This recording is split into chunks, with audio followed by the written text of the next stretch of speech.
Yes, good evening to all of you. Yes, सब लोग joint हो गए क्या? पल्लव जगानी, प्रियंका पाटिल, रुत तुमार, यश मोराडिया, ललित प्रजापत, खुशी पटेल, केशवी राणा, धार्मिक, चंदन, एंजल, आदित्य सिंह, वर्षिल, ध्रुव, वृत एंड व्रज। ठीक है। यस, सबको आवाज आ रही है? Very good evening to all of you. All of you are getting the voice? Yes, very good.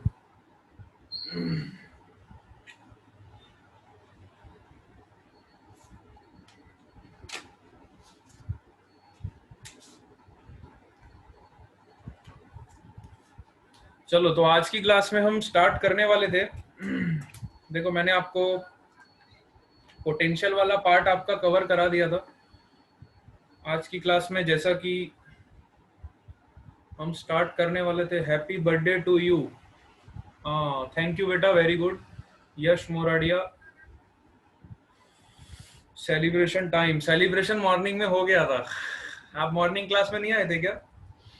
Morning class में हमने सेलिब्रेट किया था बहुत अच्छे से। मैंने ही किया था, आप लोगों ने तो पता नहीं क्या किया था। अपना बर्थडे खुद ही सेलिब्रेट कर लिया मैंने। बाद में मैं सोच रहा था मैंने क्या किया, मुझे हंसी आ रही थी। बच्चों ने कुछ नहीं किया, सब मैंने ही सेलिब्रेट कर लिया। चलो ठीक है। फिर से नहीं करेंगे अब आप लोग गाओगे तो करेंगे, नहीं तो मैं तो नहीं गाने वाला। वंस मोर नहीं होगा। आप लोग कोई गाते ही नहीं है, सपोर्टिव नहीं हो आप लोग। हाँ, लास्ट में देखेंगे, अगर आप सपोर्टिव रहे तो एक गाना गाएंगे, लास्ट में गाएंगे। लेकिन चलो, अभी क्लास स्टार्ट करते हैं। सुबह भी हमने बहुत टाइम ऐसे ही व्रत गाता है, व्रत व्रत को गाना आता है?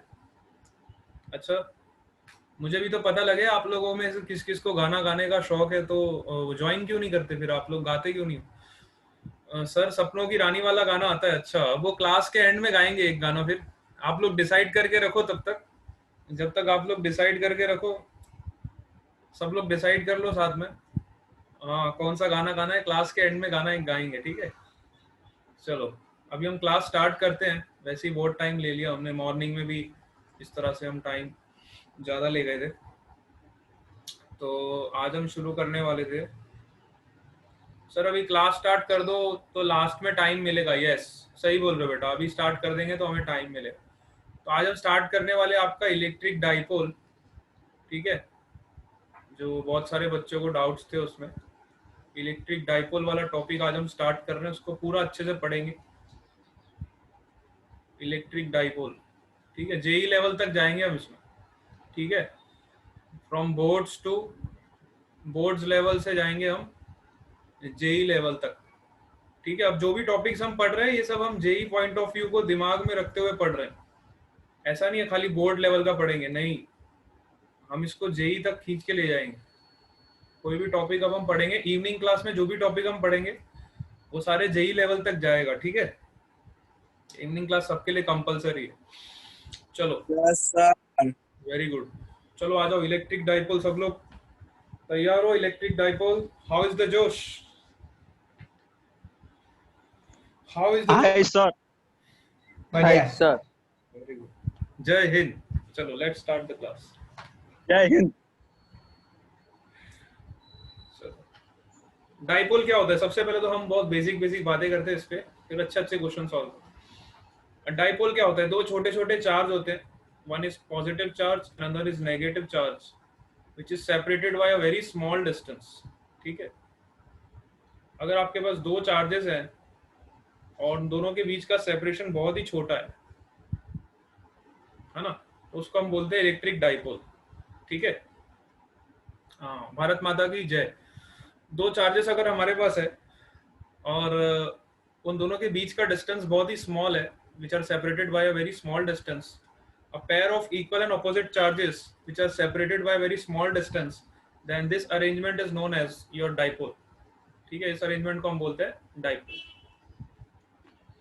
ठीक है, अच्छा, डाइपोल डाइपोल का जो डायरेक्शन होता है ना, dipole vector, dipole is a vector quantity और इसका डायरेक्शन हमेशा होता है negative to positive. Dipole vector is always directed from negative charge to positive charge. Yes, sir. Dipole निकालने का क्या फॉर्मूला होता है? डाइपोल इज डिफाइंड एज, इसकी डेफिनेशन ही ऐसे होती है, it is defined as charge into distance. It is defined as a product of charge into distance. Distance कितना है इन दोनों के बीच का? 2 है। ठीक है, तो ये आपका dipole moment, this is your dipole moment.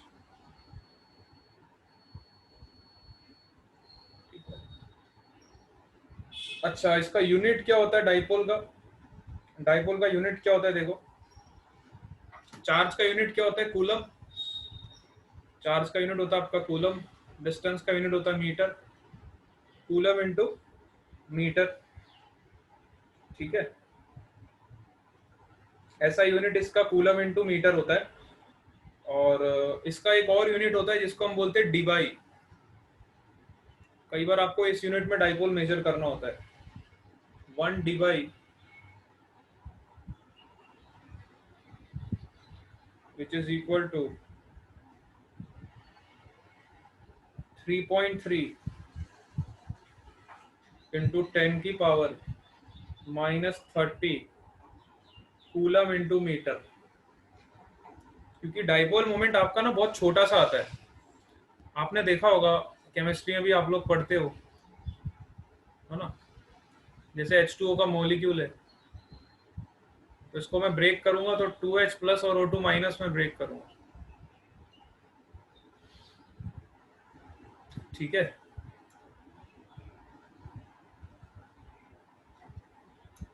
इस तरह से आपके देखो चार्जेस क्रिएट होते हैं, है ना? पॉजिटिव चार्ज, एक H प्लस इधर है, एक H प्लस इधर है। स्ट्रक्चर आपको पता होगा कैसा बनता है। ठीक है, O2 माइनस है, मतलब 2 माइनस चार्ज। तो इन दोनों के बीच में भी देखो डाइपोल मोमेंट क्रिएट होता है, पॉजिटिव नेगेटिव और पॉजिटिव नेगेटिव। अब आप खुद सोचो, एक मॉलिक्यूल में आपके एटम्स है, H के 2 एटम्स है, ऑक्सीजन का 1 एटम है, इनके बीच की सेपरेशन कितनी होती होगी? हाइड्रोजन और ऑक्सीजन एटम की अगर मैं बात करूं तो इनके बीच का सेपरेशन कितना कम होता है? ये होता है अप्रोक्सीमेटली 10 की पावर -18, 10 की पावर -15 से लेके 10 की पावर -18। मतलब बहुत छोटा सेपरेशन होता है। कहने का मतलब ये है, जो चार्जेस के बीच का सेपरेशन होता है ना, वो बहुत कम होता है, बहुत बहुत बहुत कम होता है ना। इतना कम होता है, इतना कम होता है कि हम जब डाइपोल मोमेंट निकालते हैं तो बहुत छोटी सी क्वांटिटी आती है। इसलिए हम इसको इस यूनिट में भी मेजर करते हैं, डेट इज डीबाई। क्योंकि डाइपोल का मोमेंट बहुत छोटा आता है, तो डीबाई एक स्टैंडर्ड यूनिट है। ऐसा यूनिट के अलावा जो दूसरा यूनिट है जिसमें हम डाइपोल मोमेंट को मेजर करते हैं। ठीक है, हाँ, वेरी गुड। चलो, ये तो बहुत बेसिक बेसिक पॉइंट्स थे जो आपने शायद आप लोगों को सबको पता होंगे, है ना? अब हम चलते हैं थोड़ा आगे, डिटेल में चलते हैं। अब डाइपोल में देखो 2 केस आते हैं। पहला केस तो आपका होता है जब आपको डाइपोल मोमेंट निकालना होता है along the axial point. Dipole की वजह से अगर हमें इलेक्ट्रिक फील्ड निकालना है, ठीक है, एक्सियल पॉइंट पे हम इलेक्ट्रिक फील्ड निकालेंगे ड्यू टू दिस डाइपोल। ठीक है, और सेकेंड पॉइंट में हम कवर करेंगे electric field due to dipole at equatorial point. ये दोनों इंपॉर्टेंट कंसेप्ट्स हैं जिन पे क्वेश्चंस एग्जाम में आते हैं। ठीक है, एक्सियल पॉइंट पे इलेक्ट्रिक फील्ड और इक्वेटोरियल पॉइंट पे इलेक्ट्रिक फील्ड निकालना। ठीक है, तो सपोज करो हमारे पास वापस 2 चार्जेस हैं। फटाफट अब थ्योरी का कंसेप्ट फटाफट कवर करेंगे, ताकि फटाफट मतलब अच्छे से कवर करेंगे। ऐसा नहीं कि मैं जल्दी जल्दी पढ़ाऊंगा, आप लोगों की स्पीड पे ही चलूंगा।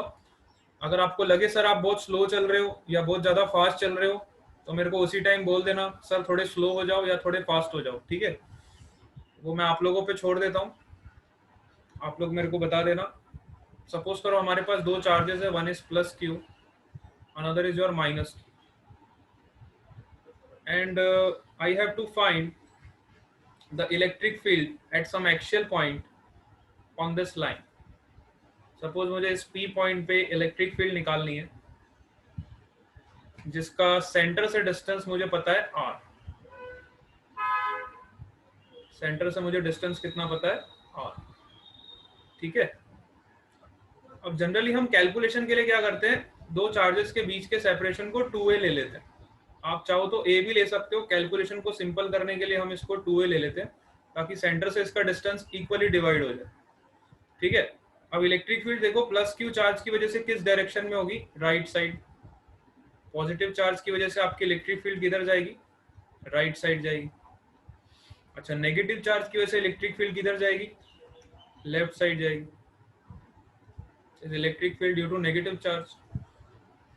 अब दोनों चार्जेस की वजह से जो नेट इलेक्ट्रिक फील्ड आएगी वो कितनी आएगी, इन दोनों चार्जेस की वजह से मुझे नेट इलेक्ट्रिक फील्ड निकालना है, और इलेक्ट्रिक फील्ड आपका वेक्टर क्वांटिटी है, तो I can write electric field due to plus q charge and electric field due to minus q charge.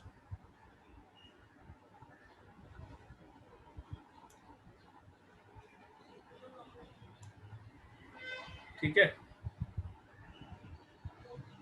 Electric field due to plus q charge and electric field due to minus q charge.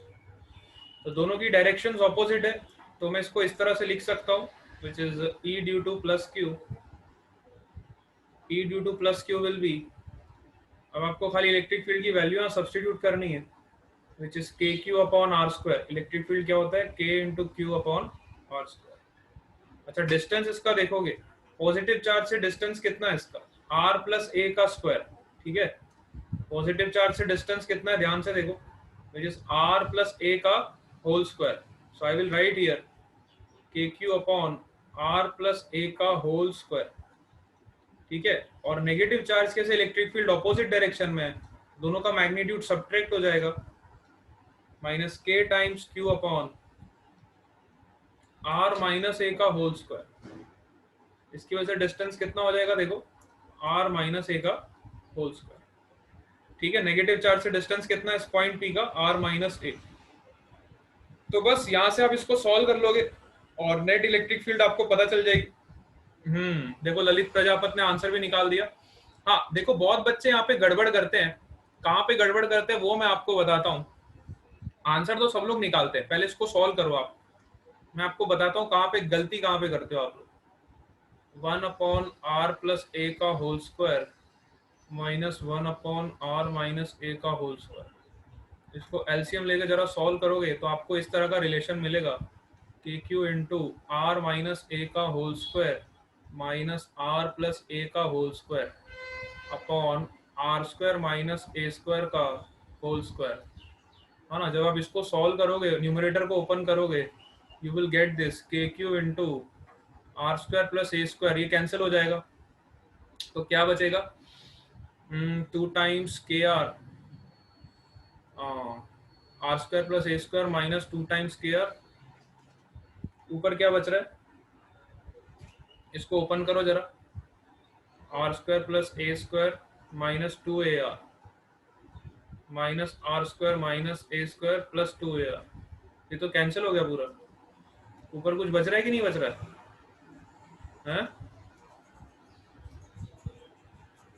इसको solve करोगे तो आपको ऊपर क्या बचेगा, के Q into 4 times AR बचेगा ना। हाँ, यस सर। 4 टाइम्स के क्यू तो बाहर ही रहने दो, 4 टाइम्स AR लिख दो, 4 टाइम्स ऑफ AR। ठीक है, नेगेटिव बच रहा है पॉजिटिव बच रहा है, पॉजिटिव। नेगेटिव आ रहा है सबका, yes sir. Upon are square minus A square का होल स्क्वायर। नेगेटिव आना नहीं चाहिए, ऐसे पॉजिटिव आना चाहिए। देखो कहीं मिस्टेक तो नहीं करी होगा, पॉजिटिव है, पॉजिटिव आ रहा है ना। मेरे में तो पॉजिटिव। हाँ एक्चुअली हमें क्या करना चाहिए, देखो ये जब हम माइनस करते हैं ना, तो ये वाला देखो, ये वाला पार्ट आपका छोटा होगा, ये वाला पार्ट आपका बड़ा होगा, जिसका डिनोमिनेटर छोटा होता है मतलब ओवरऑल टर्म वो बड़ा हो गया ना, तो हमको इसमें से हाँ सर। सबट्रैक्ट करना चाहिए था, लेकिन हम मैग्नीट्यूड कंसीडर करेंगे तो कोई बात नहीं, आप इसका मॉड ले लेना। अभी डायरेक्शन की तो मैं बात कर ही नहीं रहा हूँ, आप इसका मॉड ले लेना, कोई दिक्कत नहीं, हमें मैग्नीट्यूड से मतलब है ना। अभी तो डायरेक्शन तो मैंने आपको बताया, ये डायरेक्शन का नेगेटिव से पॉजिटिव होता है, उसका कोई इशू नहीं। यस चलो, तो ये कितना आ गया आपका, देखो k Q into 4 AR upon are square minus A square का होल स्क्वायर अब जब देखो यहाँ से आप क्या लिख सकते हो, चार्ज इंटू 2a को मैं लिख सकता हूँ p. p is equal to charge into 2a, which is your dipole moment. So I will introduce here k into p into 2 into r upon r square minus a square का whole square. तो ये आपकी net electric field है असली में आपकी net electric field कितनी है, ये है.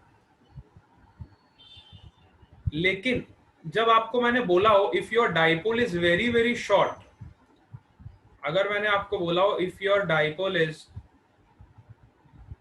वेरी वेरी शॉर्ट, जब आपका डाइपोल बहुत ही छोटा हो, बहुत बहुत बहुत छोटा हो, बहुत छोटा होने का मतलब कि आपका जो आर है, आर जो है वो आपका ए के कंपैरिजन में बहुत ज्यादा. अगर आपका डाइपोल बहुत ही शॉर्ट है, इसका मतलब ये जो रेडियल डिस्टेंस आर हमने लिया है ए के कंपैरिजन में बहुत ज्यादा है. जब ये कंडीशन सेटिस्फाई होगी तब आप ये वाला एजम्पशन लगा सकते हो. अदरवाइज आपको ये वाला इक्वेशन ही यूज करना है. जब तक आपको कंडीशन नहीं पता होगी, क्वेश्चन को आप बहुत ध्यान से पढ़ोगे, जब आपको क्वेश्चन में दिया होगा कि if the dipole is very very short, तभी आप ये कंडीशन लगाओगे कि R is very very greater than A, तो हम ए को नेग्लेक्ट कर देते. तो आपका रिजल्ट क्या आता है, 2kp अपॉन आर क्यूब. तो ये तो अच्छी बात है, आप लोगों ने ये रिलेशन डायरेक्टली याद रखा है कि electric field along axial point is 2kp upon r cube.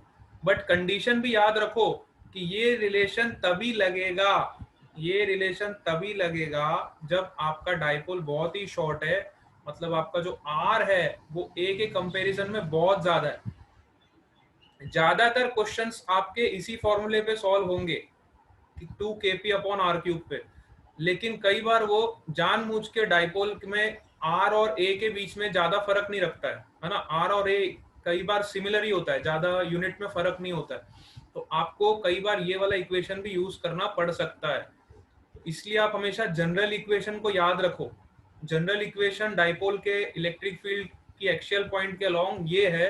इसमें जब हम एजम्पशन लगाते हैं कि जब आपका आर बहुत ज्यादा ए से बड़ा होगा, तभी आपका ये वाला रिजल्ट वैलिड होगा. ठीक है. हालांकि अगर बोर्ड का आपका एग्जाम होता तो मैं आपको यही वाले रिजल्ट पे कंसंट्रेट करता, लेकिन आप जेई को भी टारगेट लेके चल रहे हो, तो जेई वाले ने एक बार सवाल इस फॉर्मूले पे भी पूछ लिया था. उसने आर और ए का जो डिस्टेंस दिया था बहुत ही सिमिलर दिया था, उसमें ज्यादा फर्क नहीं था, मतलब ये कंडीशन सेटिस्फाई नहीं हो रही थी. तो अगर आर ग्रेटर देन ए आपका कंडीशन सेटिस्फाई नहीं होगा, तो आप ये वाला फॉर्मूला डायरेक्टली यूज नहीं कर सकते उस टाइम पे. ठीक है, इस बात का आपको बहुत अच्छे से ध्यान रखना है ना. चलो ठीक है, ये कंडीशन का आप बहुत अच्छे से ध्यान रखोगे. अब आते हैं सेकेंड पॉइंट पे. अगर हमें इलेक्ट्रिक फील्ड निकालना है due to this dipole at equatorial point, ठीक है, now you have to calculate the electric field due to dipole at equatorial point. तो वही लेते, सपोज करो ये आपका पॉजिटिव चार्ज है, वापस से वही केस ले लो. एक मिनट में डायग्राम अच्छे से बना देता हूँ. हाँ, सपोज करो ये आपके चार्जेस हैं इस लाइन पे. one is your positive charge, another is your negative charge, which are separated by very very small distance, and you have to calculate the electric field along this equatorial line. Equatorial line मतलब axial line के perpendicular. This is your equatorial line, or you can say your equatorial plane. 2D में line बोलूंगा, 3D में plane बोलूंगा. ठीक है, तो ये आपका इक्वेटोरियल लाइन हो गया. सपोज करो यहाँ पे कोई पॉइंट है P, और आपको इस पॉइंट पे इलेक्ट्रिक फील्ड निकालना है. तो देखो, प्लस क्यू की वजह से electric field will be outward direction, minus Q की वजह से electric field will be in inward direction, है ना. माइनस क्यू की वजह से इलेक्ट्रिक फील्ड कहाँ जाएगी, इनवर्ड डायरेक्शन. और हमें पता है कि इलेक्ट्रिक फील्ड कैसी क्वांटिटी है, वेक्टर क्वांटिटी. तो दोनों वेक्टर्स को ऐड करने के लिए I will use parallelogram law of vector addition. दोनों वेक्टर्स को ऐड करने के लिए क्या यूज करूंगा, parallelogram law of vector addition.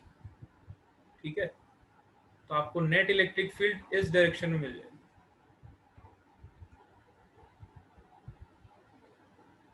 ठीक है, ये आपको नेट इलेक्ट्रिक फील्ड इस डायरेक्शन में मिल जाएगी। ठीक है, अब बड़े ध्यान से देखो कि इलेक्ट्रिक फील्ड की आपकी डायरेक्शन कहां जा रही है, towards right. Net electric field की डायरेक्शन कहां जा रही है, टूवर्ड्स राइट। और अगर मैं डाइपोल मोमेंट की बात करूं तो डाइपोल मोमेंट का वेक्टर आपका कहां जाएगा, टूवर्ड्स लेफ्ट।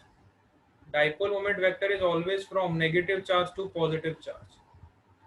सो देखो आपका जो इलेक्ट्रिक फील्ड का वेक्टर है और डाइपोल मोमेंट का वेक्टर है, both are in opposite directions.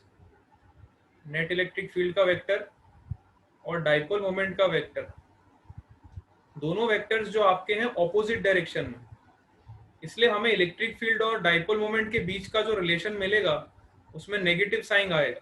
Equatorial वाले केस में नेगेटिव साइन आता है। नेगेटिव साइन इसलिए आता है क्योंकि दोनों वेक्टर्स आपके ऑपोजिट डायरेक्शन में आते हैं। ठीक है, both the Yes, vectors are sir. In opposite direction, है ना, anti parallel you can say. Very good. तो कई बार इस पे भी क्वेश्चन आ जाता है, ऑब्जेक्टिव क्वेश्चन इस तरह से फ्रेम हो जाता है और वो रीजन कई बार पूछ लेते हैं। जो बच्चे नीट की तैयारी करते हैं ना, तो वहां पे ऐसे छोटे छोटे ऑब्जेक्टिव क्वेश्चन फ्रेम हो जाते हैं कि भाई ये नेगेटिव साइन हम क्यों यूज करते हैं, बताओ इसका क्या रीजन है। तो आपको वहां पे असर्शन रीजनिंग में दिया होता है, both the vectors are parallel vectors, both the vectors are collinear vectors, non linear vectors, coplanar vectors, anti parallel vectors, इस तरह के बहुत सारे ऑप्शन बनाए होते हैं। तो जिस बच्चे को कंसेप्ट पता होता है वो आसानी से टिक कर देता है। ठीक है, तो हमें पता चल गया दोनों वेक्टर्स एंटी पैरेलल है, इसलिए यहाँ पे नेगेटिव साइन है। ठीक है, तो अब हमने क्या किया, नेट इलेक्ट्रिक फील्ड निकालना चाहा। तो नेट इलेक्ट्रिक फील्ड कितना हो जाएगा बताओ, वेक्टर क्वांटिटी है, दोनों को ऐड कर दो। पहले वाले चार्ज की वजह से कितना होगा, वेक्टर्स को कैसे ऐड करोगे आप बताओ। हाँ, तो इसके कंपोनेंट्स ले लेते हैं।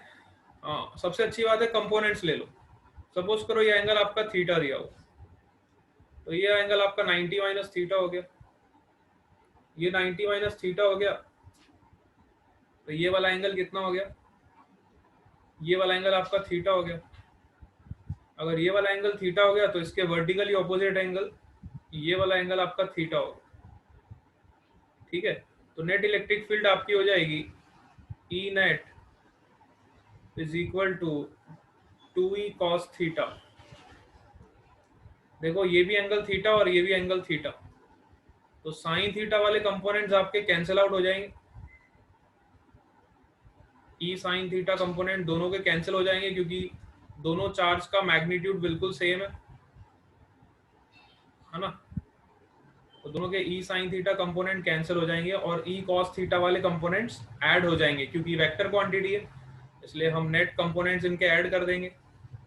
ठीक है, तो यहाँ से हमारा आंसर आ जाएगा। देखो, तो यहाँ से हम इलेक्ट्रिक फील्ड निकाल लेंगे। अब इलेक्ट्रिक फील्ड की वैल्यू कितनी यहाँ से आप निकालोगे, इलेक्ट्रिक फील्ड इज के Q upon are square. R क्या लोगे, ये इंपॉर्टेंट है। R is the distance between your charge and the point. So ये डिस्टेंस हमने ए एज्यूम किया था, ये भी आपका ए था। इस डिस्टेंस को आप कुछ मान लोगे, सपोज करो इसको आर मान लो, परपेंडिकुलर डिस्टेंस को आर मान लो। तो हाइपोटेन्यूज कितना हो जाएगा, under root of r square plus a square.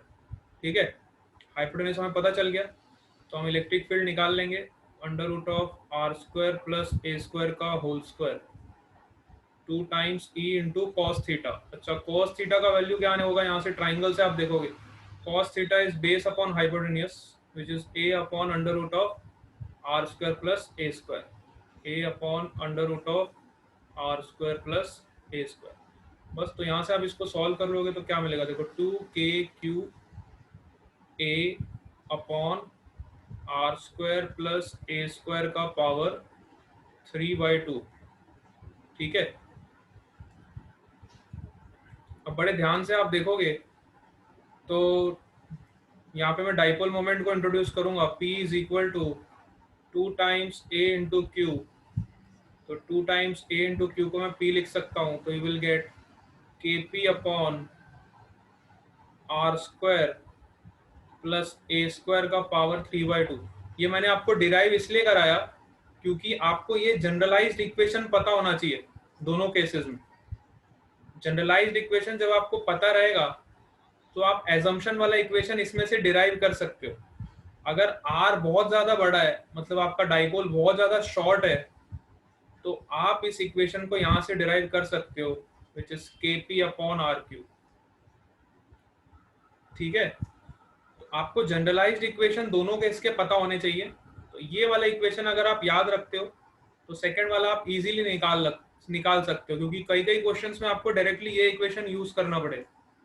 समझ रहे हो बात को? ठीक है, यस सर। हाँ।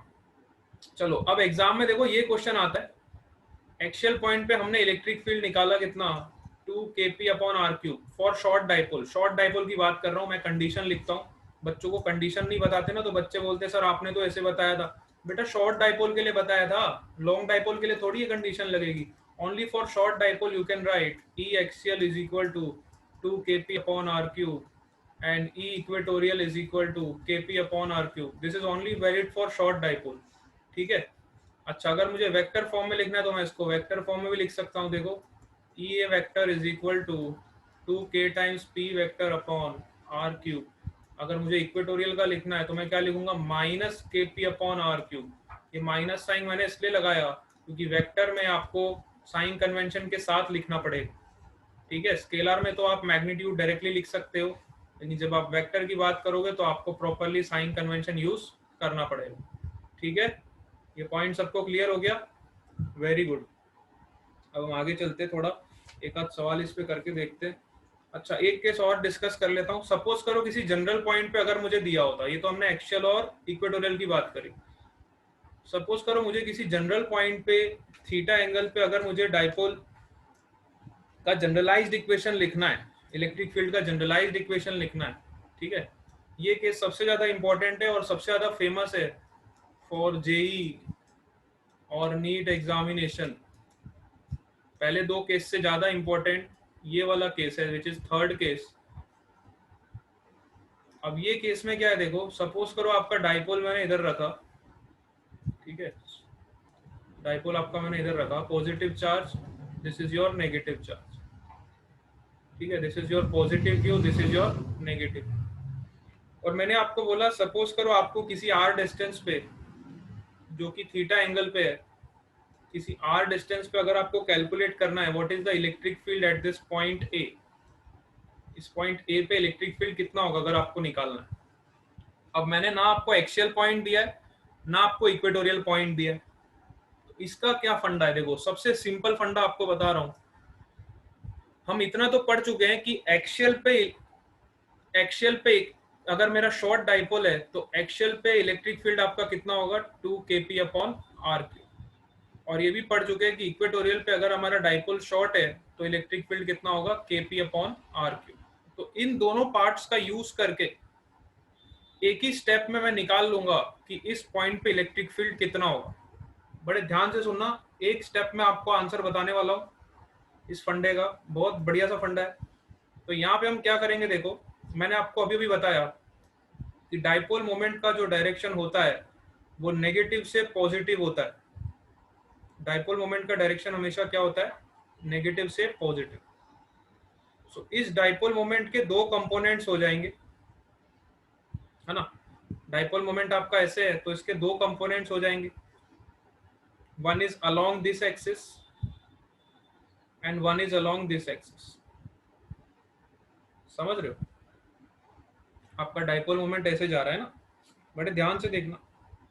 नेगेटिव से पॉजिटिव आपका डाइपोल मोमेंट जाएगा और इस डाइपोल मोमेंट के दो कंपोनेंट हो जाएंगे। देखो this is your dipole moment which is your p vector from negative to positive.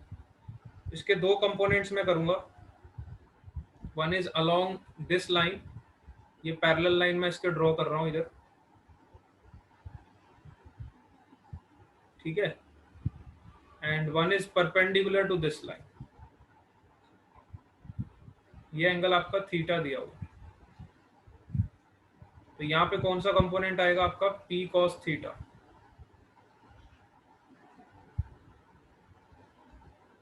और इसके परपेंडिकुलर कौन सा कंपोनेंट आएगा आपका,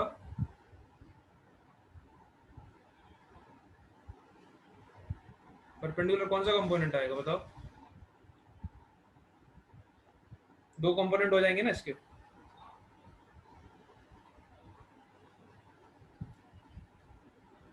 डायग्राम सही बना रहे हो?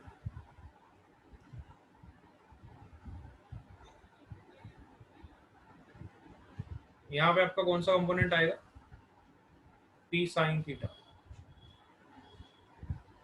सबको क्लियर हुआ ये पार्ट, है ना? पी साइन थीटा और पी कॉस थीटा वाला हाँ पार्ट सर। सबको क्लियर हुआ, वेरी गुड। अब देखो, अब खाली इतना डायग्राम आपको क्लियर होना चाहिए। बच्चों को यहाँ पे बहुत कंफ्यूजन होता है इस डायग्राम में ना, बहुत बच्चे पता नहीं क्या क्या करते हैं, क्या क्या पढ़ के आते हैं, इतने सारे डाउट लेके आते हैं फालतू के। कुछ नहीं करना हमें। देखो यहाँ पे हमने जैसे ही कंपोनेंट ले लिया, P cos theta P sine theta. अब देखो मेरे ये वाली जो लाइन हो गई, ये आपके लिए एक्शियल लाइन होगी। ये वाली लाइन क्या हो गई आपके लिए, एक्शियल लाइन हो गई। और इसके परपेंडिकुलर वाली लाइन क्या हो गई, इक्वेटोरियल लाइन हो गई। बस, तो अब तो खेल खत्म सारा। अब मुझे पता है, देखो एक्शियल के लिए आपका डाइपोल मोमेंट क्या होता है, 2kp/r³। पर मेरा एक्शियल एक्सिस के अलोंग डाइपोल मोमेंट कितना है, यहाँ पे p की जगह मैं किससे रिप्लेस कर दूंगा, p cos थीटा से। और इक्वेटोरियल में मैं p को किससे रिप्लेस कर दूंगा, p sin थीटा से। बस, तो आपको इक्वेशन में p को रिप्लेस करना है एक्शियल में p cos थीटा से। तो जनरल पॉइंट पे आपका एक्शियल डाइपोल मोमेंट हो जाएगा 2kp cos theta upon r³। और इक्वेटोरियल पॉइंट की वजह से कितना हो जाएगा, kp sin theta upon r³। ठीक है, तो आपको इलेक्ट्रिक फील्ड मिल गया।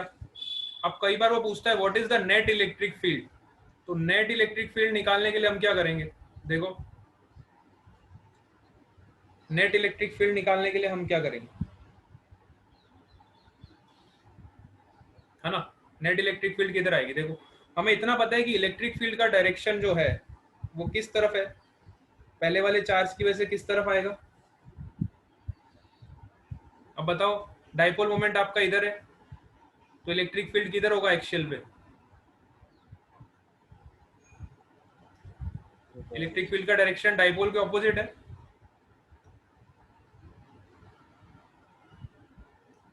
यस बेटा, इलेक्ट्रिक फील्ड का डायरेक्शन कैसे होगा,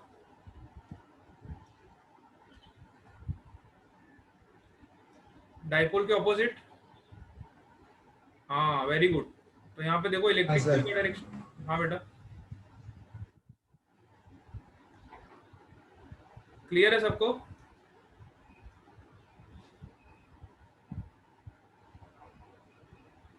सो नेट इलेक्ट्रिक फील्ड भी ऐसा ही कुछ वेक्टर आएगा।